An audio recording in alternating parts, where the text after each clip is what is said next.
What is intelligence? It is an ability to understand, learn, and deal with certain situations that we face in our lives.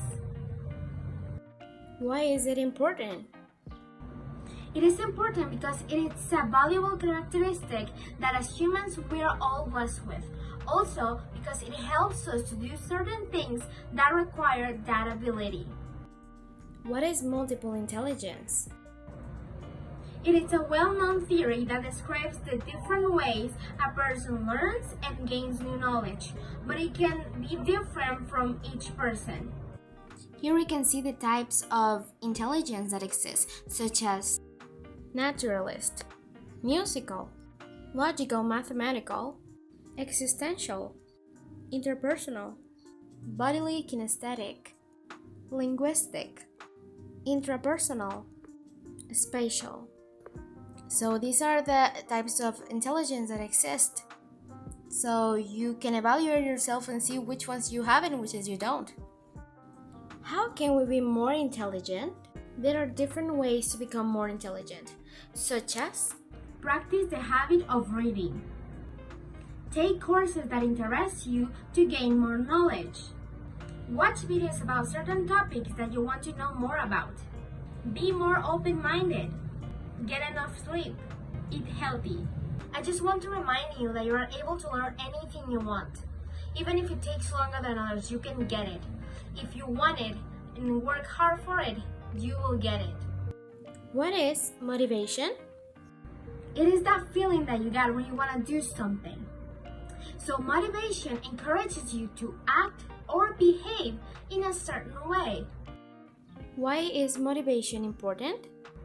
It is important because it makes you want to achieve goals that you wanted to achieve in the past, and for some reason you stop trying.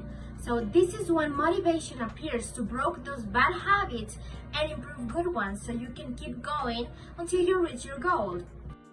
How can we motivate others? We can motivate them by using two types of motivation, such as extrinsic motivation. They are motivated to perform an activity to earn a reward or to avoid punishment.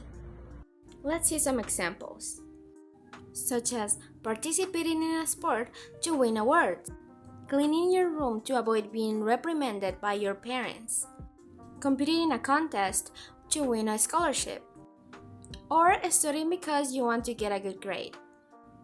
Of course, there are more examples, but I'm just mentioning this one so we can understand how this motivation works. Intrinsic motivation. They are motivated to perform an activity for its own sake and personal rewards. Now let's see some examples, such as participating in a sport because you find the activity enjoyable, cleaning your room because you like tidying up, solving a word puzzle because you find the challenge fun and exciting, or studying a subject you find fascinating. So now we can see how this motivation works. You can motivate yourself to do whatever you want. You need to focus, research, persevere, and to do it depending on what your drive is. What are emotions? They are those strong feelings that as humans we all have, such as love, fear, happiness, anger, disgust, sadness, among others. Why are they important? They are important because through them we can express ourselves so people can know how we are feeling at any moment. Also, if we didn't have them, we would be basically robots simply because we don't feel anything. Can our emotions affect our daily life routine? Yes, they can. Our emotions can make us act and influence our decisions. This can have a big impact on how we're going to end our day or the way that you're seeing things happening around you, all through the attitude you have.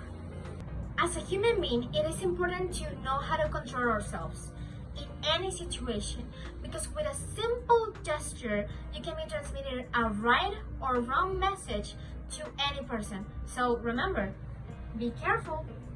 How can we learn another language? Every person has a different way of learning. And also there are a lot of strategies that you can use to learn something new, such as language. In this case, we want to be applying one strategy to learn a new language. So let's see which one is it. The strategy that we're going to be using, it's called learn the right words.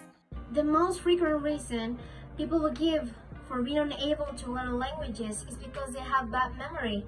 But the problem is less to do with their memory and more with their technique.